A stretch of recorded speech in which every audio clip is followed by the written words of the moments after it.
We crowned by the king, he making connections, he building his team, connecting the dreams. Lock in on the vision, gotta believe. Be about his business and you'll receive. Yeah, we crowned by the king. Yeah, we crowned by the king. Yeah, we crowned. Had to get to work, had to stop all the chit chat. Too many talents, can't waste them. Yeah, that's big facts. Making kingdom moves, standing on business like me, Shaq. Aiming for our goals, click clack. Moving forward, no need to reach back. Tell me where I need to preach at. Tell me where I need to speak at.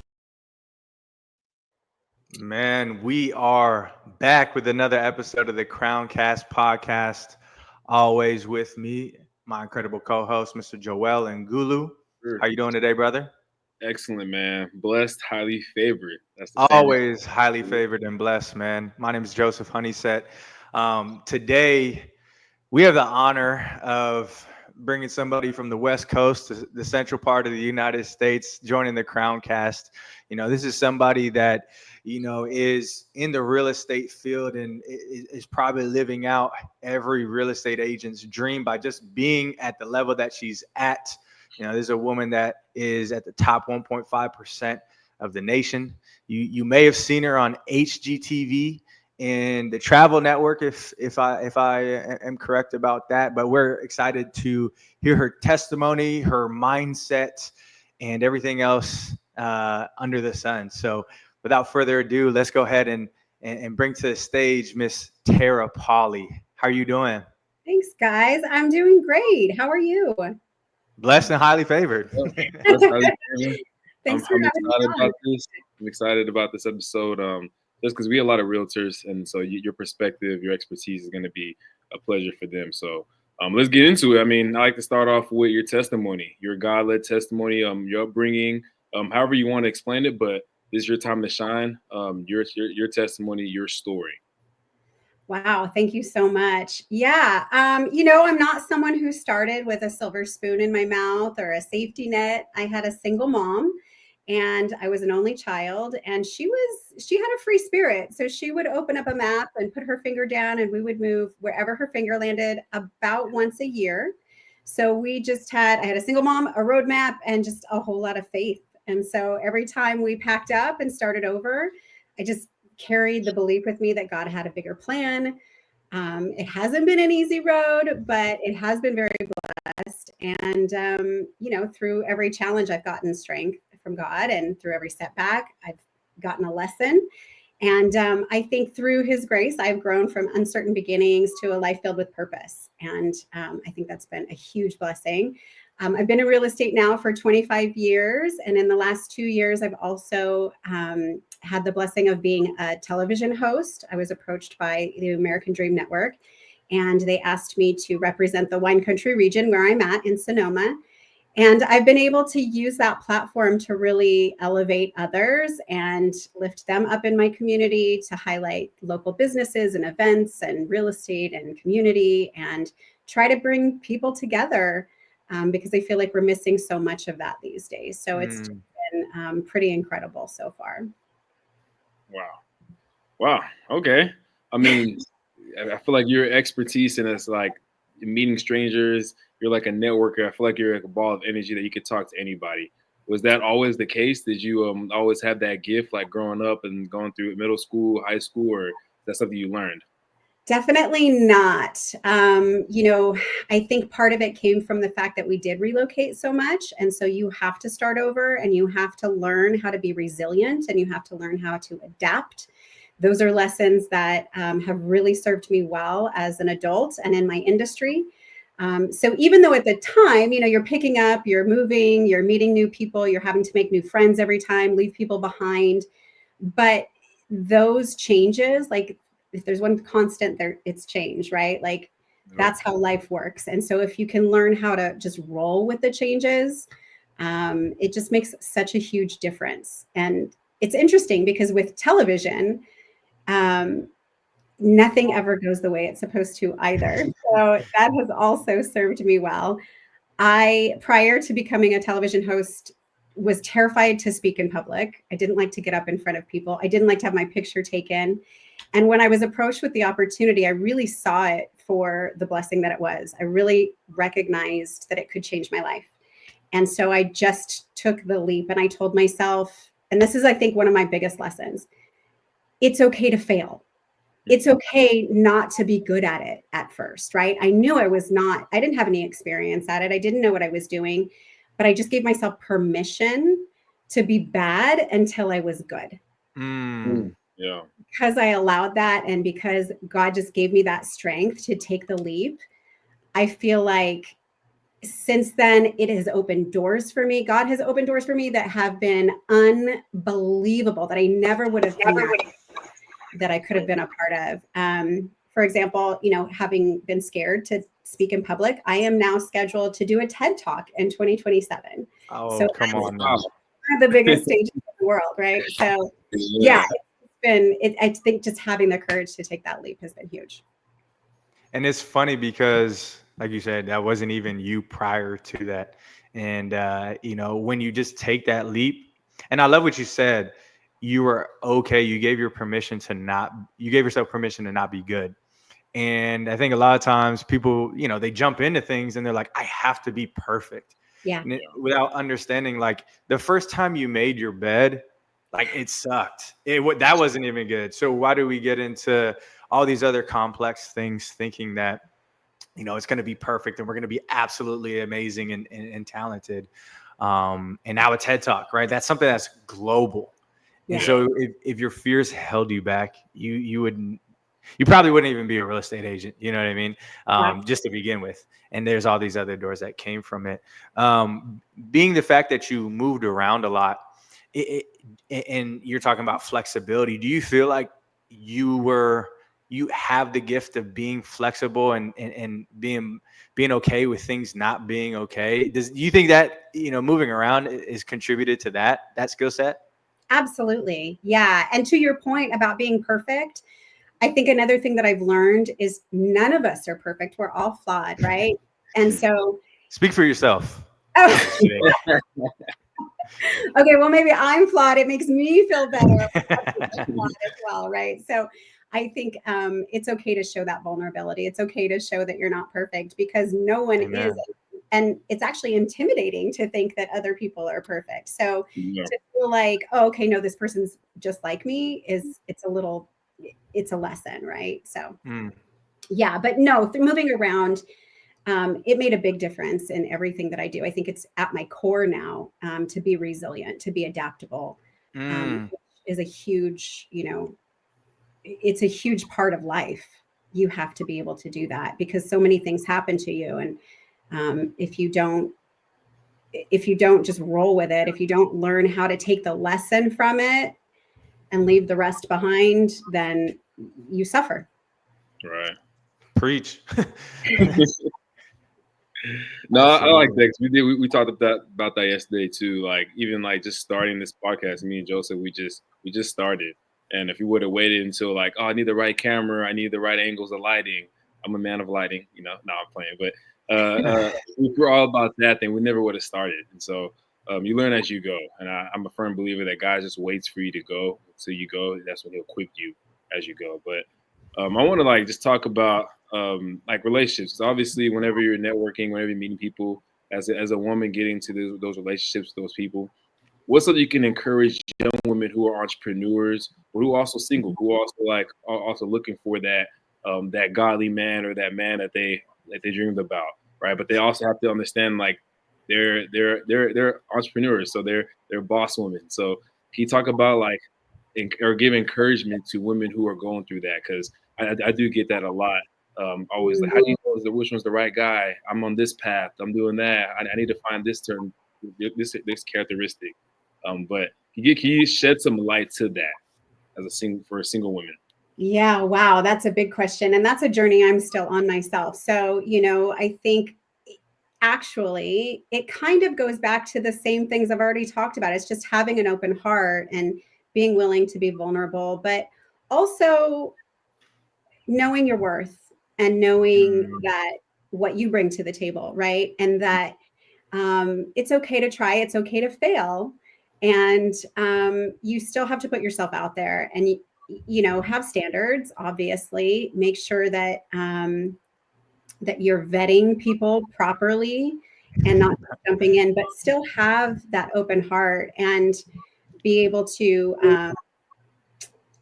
know that no matter what happens, you're going to be okay. You have God, you have your faith, you have, your ability to be resilient. And so you can get out there and you can meet people and you can try relationships and you can see if they work and you can fail and you can start over and you're always going to be okay because you'll always have God. That's good. You mentioned vetting. I love that term. That's something that I have done. And so when it comes to vetting, looking for a partner, right? That vetting process, what are the things that you look for? And like, what is a green light? What is a red flag for you when it comes to that? Well, I think the very first thing you have to know is who you are. And I think a lot of people don't always know that. And so, for instance, I've been married and I'm divorced and my kids are grown. And when my last child moved out of the house, I had to sort of really think about who I was outside of being a mom. I've always been like a realtor and I've been a mom, right? That was my identity. And so once my last child moved out, I had to ask myself, like, who am I outside of that? What am I about? What matters to me? And I really had to sit down and figure that out. And so once you know that, the rest is a lot easier because you do have standards and you do say to yourself, like, I need someone who's going to support me, who's going to reciprocate, who's going to communicate, who's going to be kind, all the things that might matter to you. Everybody's different, right? But those are things that are non-negotiables. And because I know who I am, I won't settle, honestly. Like, if it's not, it's everything or it's nothing for me. I'm not an in-between person. I can't do the in-between. So knowing exactly who I am and knowing what I need is the first step. And then as far as vetting, it's not about whether somebody's a good person or a bad person. I mean, that's part of it, but it's really like, are they compatible? Like, are they going to help me reach the next level in my life? And can I help them reach the next level in their life? Because I believe that that's what partnership is, right? It's making each other better. So, it gets, for someone in my position, I have to be honest, like, it gets a little difficult because I think a lot of people. That was my next question. Yeah, it's hard. I'm not going to compromise being successful because maybe someone else doesn't feel like they're on that level, right? So that gets a little complicated for me. But again, just knowing who I am and that I'm going to be okay either way. That's what's super important. Absolutely. High value men only. No, I'm just kidding. Yeah.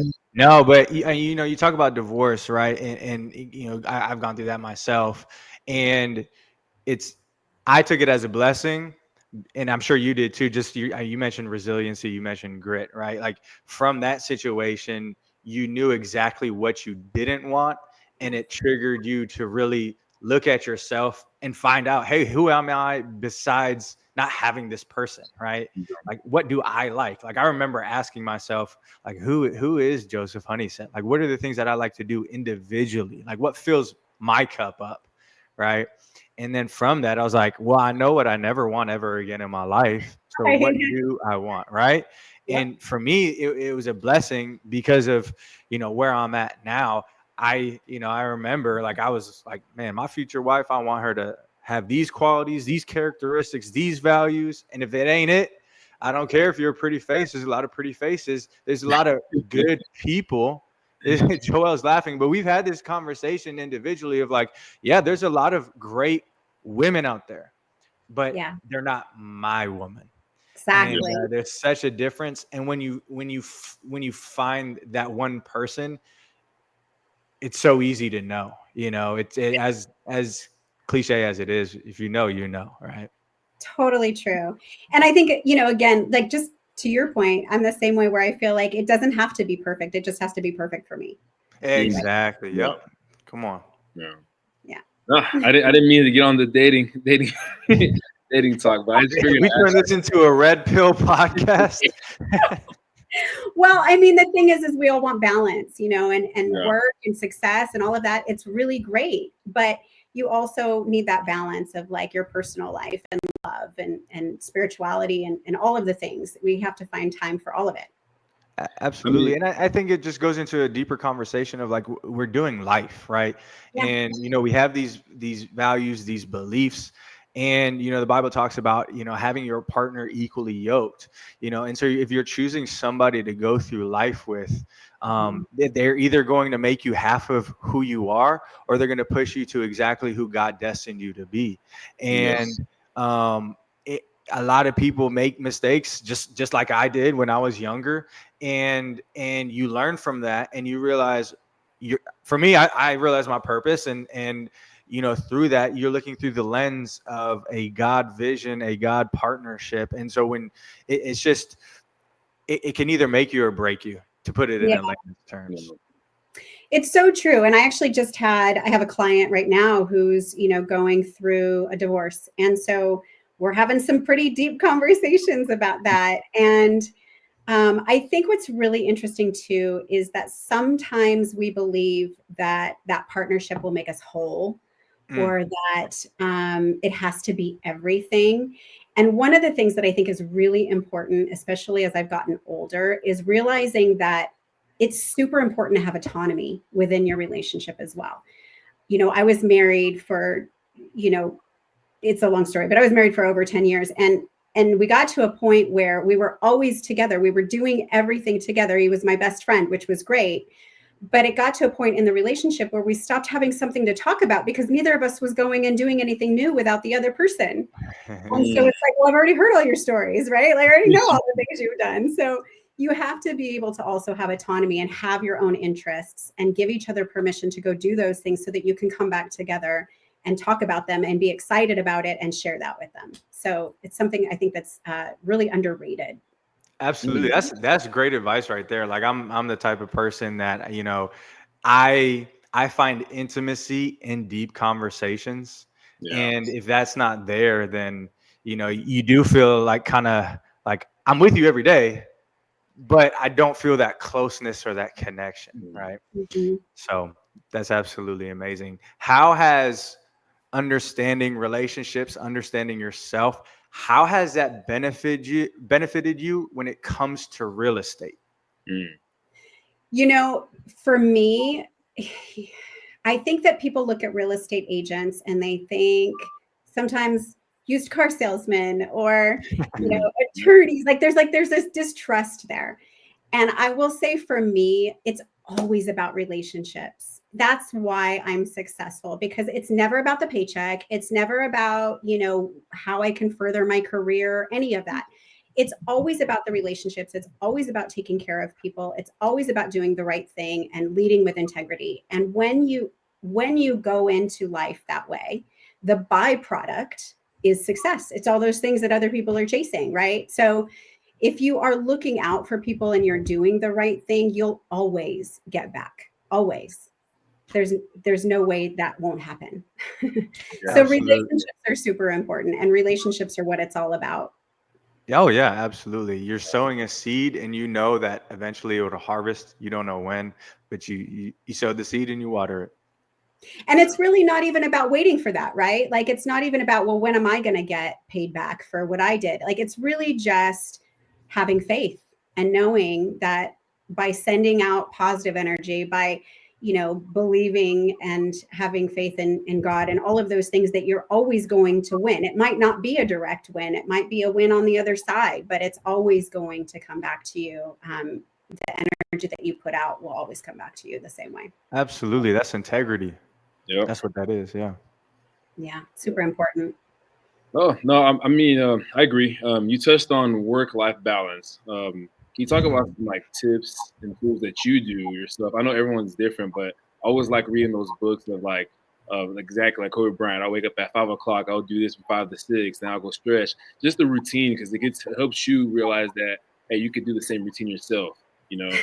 Obviously, don't take it to that extreme, but do what works for you. But for you, Tara, what are some routines that you do in the morning, daily, just to get you going? Because you are in sales, you are talking to people. You have to have the mindset of to keep going, even though you had a bunch of no's. So how do you what are some things to keep you grounded so Do you have a balance of like, okay, I'm gonna go hard in this, I'm gonna take a break, I'm gonna relax, let the outcomes like play itself? But what are some skills that you do daily?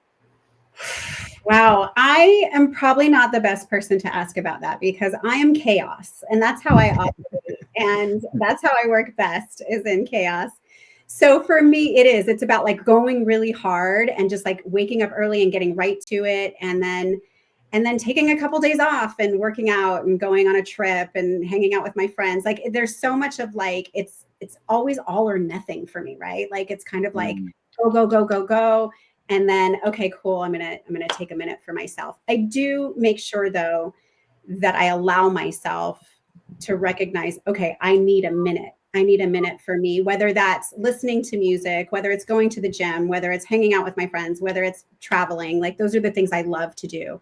So there's that. And then also, charity is a big deal to me. So like, I really believe that service is what feeds my soul, right? Like, especially when I'm struggling. The best thing I can do when I'm struggling is give. And that always helps.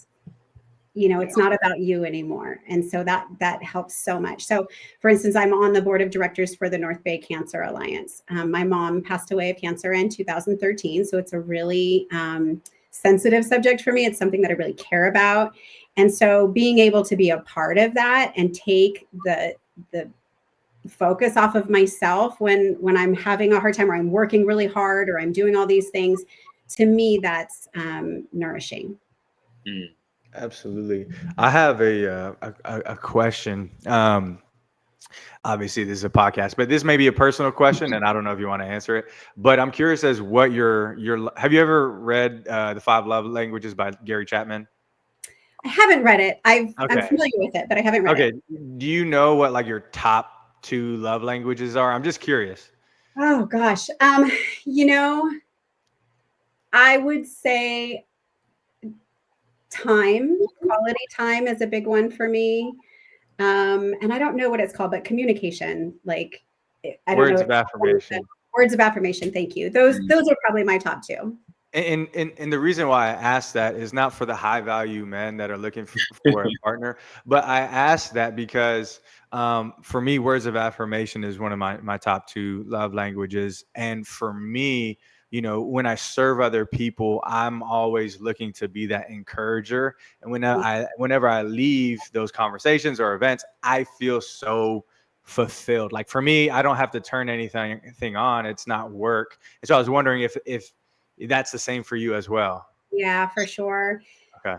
What's really interesting too, and this is a whole other podcast, right? This is a whole other overall. But I've learned recently through relationships. When you get into relationships with people, not only are you in a relationship with them, but you're in a relationship with yourself, and you have like a mirror held up to you where you start to go like, okay, these are things that I have to work on. These are things that these qualities in them are bringing out these qualities in me, right? And different people will bring out different qualities in you.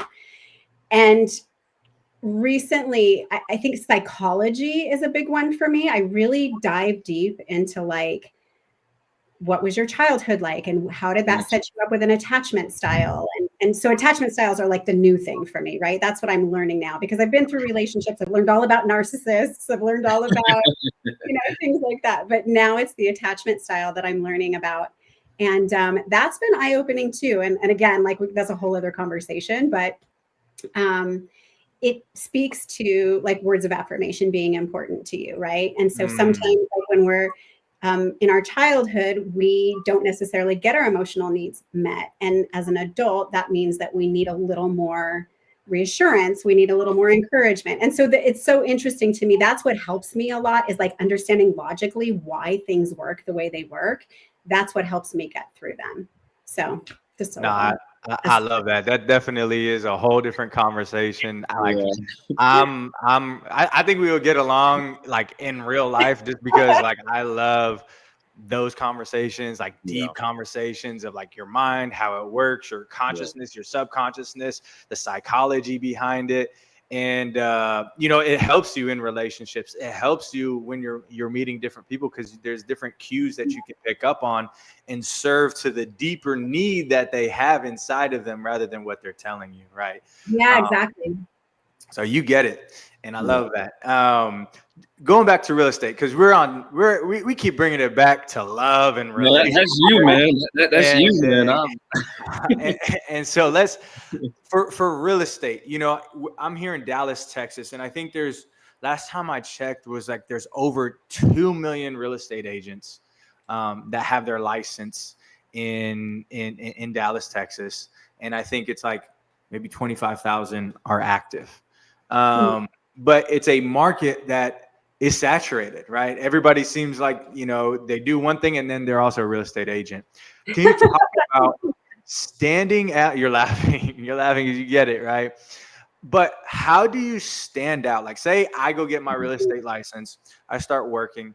How would you coach me to stand out in a world full of noise of people doing the same thing that I'm doing?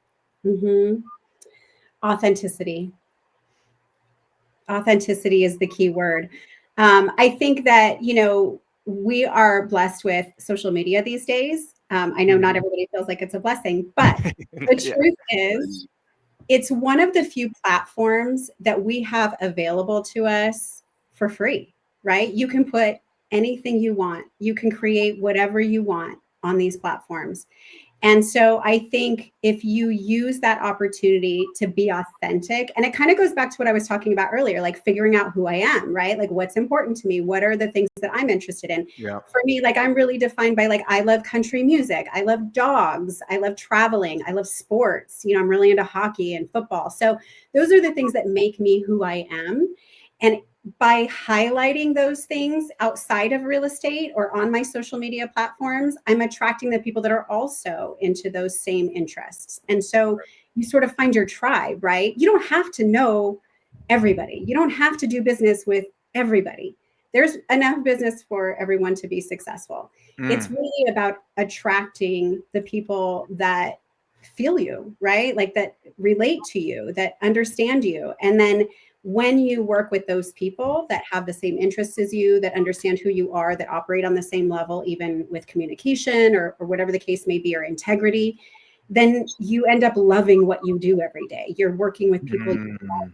You're not dreading going to work. You're not like, oh God, I got to talk to that client today, right? You're talking to people that you really love to work with. So authenticity. Yeah, no, that's a great answer, because we live in a generation that's a microwave mentality, right? It's like, I see what works online. I see what's successful for all these other people. Let me just go ahead and copy and paste it, and I'm going to get results. And then you go and you do it and you don't get results. It's because people can, I always say this: dogs smell fear, people can smell BS. And when you're not living authentically to who you are, which is the highest form of frequency, is not love, it's authenticity, being you in your natural state. That's why we can pick it up, because if you're around people that or you see somebody on TV and you're like, I don't like them, but I don't know why. It's Right. because they're not being authentic in their true selves, right? We can pick up on that. So I love that. And again, it's a microwave mentality, but with being authentic, it's going to take a little bit longer. But when you get there, you have, your hardcore fans, followers, friends, whatever you want to call it, on whatever platform. But they literally have bought into everything that you have to say and will support you with whatever you have to do, because you are you and they like you for you. Yeah, it's quality over quantity, right? So absolutely. Yeah. But don't discount hard work. You got to show up. Oh, and come on. You know what I mean? So that's the other piece of it, I guess. You can't just be authentic and everything will fall in your lap. You have to be prepared to do the work. Yeah, I think, Joseph, I think he might have froze there a little bit, but I do like the personality right there. But speaking of real estate, is it easier now, or is it harder now than when you first started? Like with the whole technology and everything, people in real estate now, is it like a lot easier to get new clients and social media is here and access? But since everyone's doing it, is it harder, or you tell me? That is such a great question. I don't know that it's harder or easier. It's really just different, right? Like, again, going back to being flexible and kind of rolling with changes, because especially in real estate, this industry has changed so much. When I first got, because I'm going to really date myself here and talk about how old I am, but when I first got into real estate, we took pictures of homes with a disposable camera, if you took pictures at all, right? There was like a book that you had to go through with all the listings, and then you had to just go to the house. Now I have to produce like a Michael Bay film to get a house sold, Yeah. right? Yeah, you get the drones and everything. Yeah, it's like the whole shebang, Yeah. and all the edits and all the like cool, things. So it's just different. I mean, it's definitely changed. But at the core, again, the thing is at the core, it's always relationships. And it's been that way from the beginning, and it will always be that way. And, AI, I think, is a huge tool right now. It's really controversial in a lot of conversations in all industries, not just real estate. But for me, I feel like AI is not going to replace the real estate agent, but real estate agents who use AI are going to replace the people who aren't embracing that. And so I think, just being adaptable and being willing to take on new tools, to use AI, to do those things. Yeah, I mean, that does make some things easier. Instead of an hour of coming up with content or scripting, I can do it in 5 minutes with ChatGPT. So of course that's easier. But to answer your question, like when I started, we did open houses and people would come into the open house, and that was how you would meet people, and it was a relationship. And then also the contracts were 3 or 4 pages, and now they're 50 pages. So not easier or harder, just different. It's different. Yeah, I think with AI, everything is becoming different. But some people look at it as a bad thing. But I mean, if you're optimistic, if you're like a go-getter, entrepreneur, then you look at it as like a tool. Like when Google first came out, Google wasn't bad. It was like the way you used it. And so if you're using it for bad things, then it's gonna be bad for you. But if you're using it for good things, then it's gonna make your work a lot easier. So I'm for AI. I mean, I don't like all the crazy, scary theories, right? But at least like it makes everything easier, like making posts, like creating templates for different types of businesses that at least take hours or whole days, but now I can do it in an hour. Yeah, exactly. Yeah, and I think that there's always the possibility of using something for good or evil, right? So if you don't allow negativity, if you don't allow dark energy or evil into your life, I believe if you just focus on positivity and light, then that's what you get. That's that byproduct of getting what you give, right? So for me, I'm really conscious of that. I do not allow negativity into my sphere at all.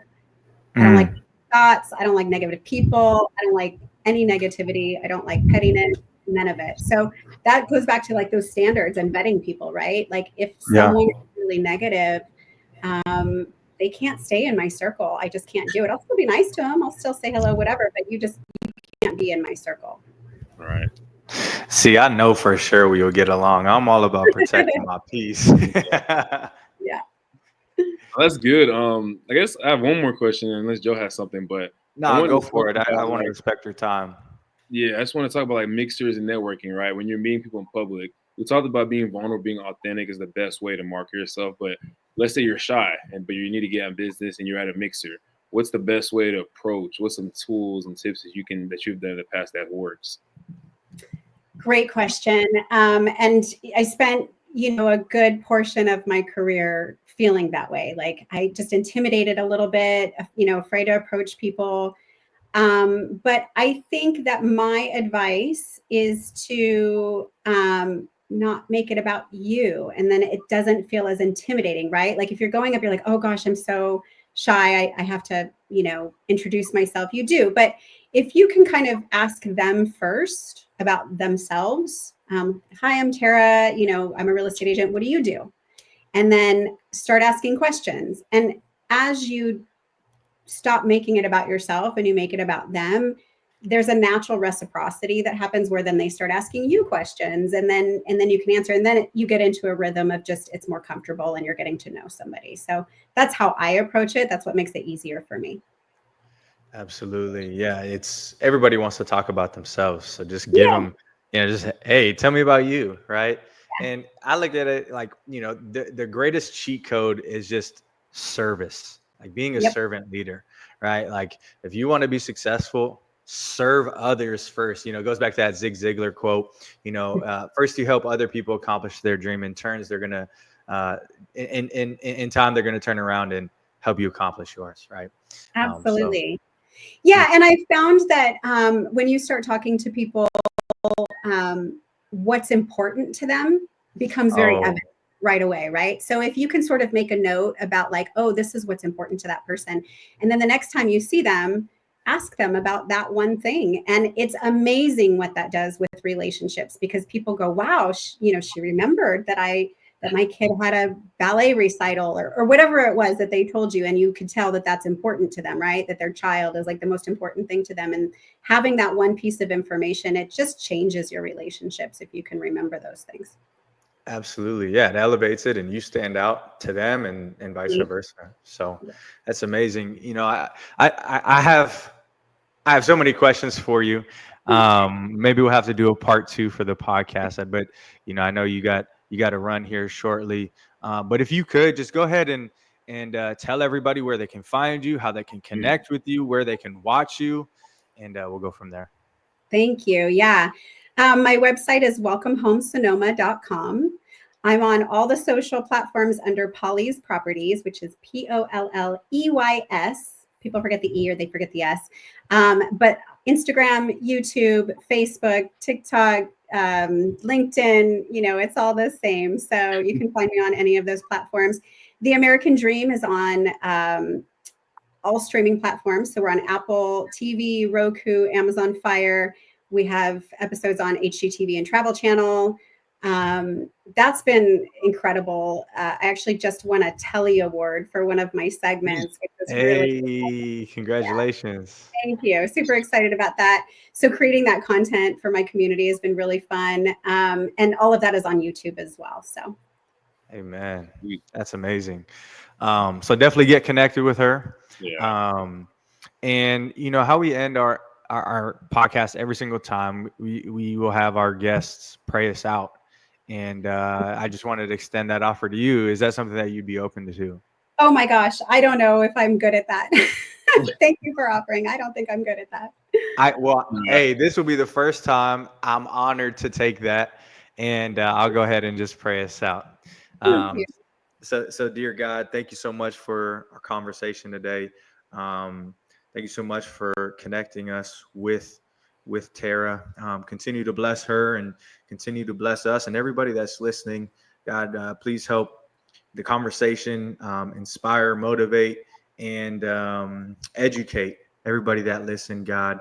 And we're just so grateful for you, your grace, your love, and who you are to us. And we love you. In Jesus' name I pray. Amen. Amen. And all righty. Well, that was another episode of the CROWNEDCAST podcast with Tara Polley. We'll see y'all next time. Thanks, you guys.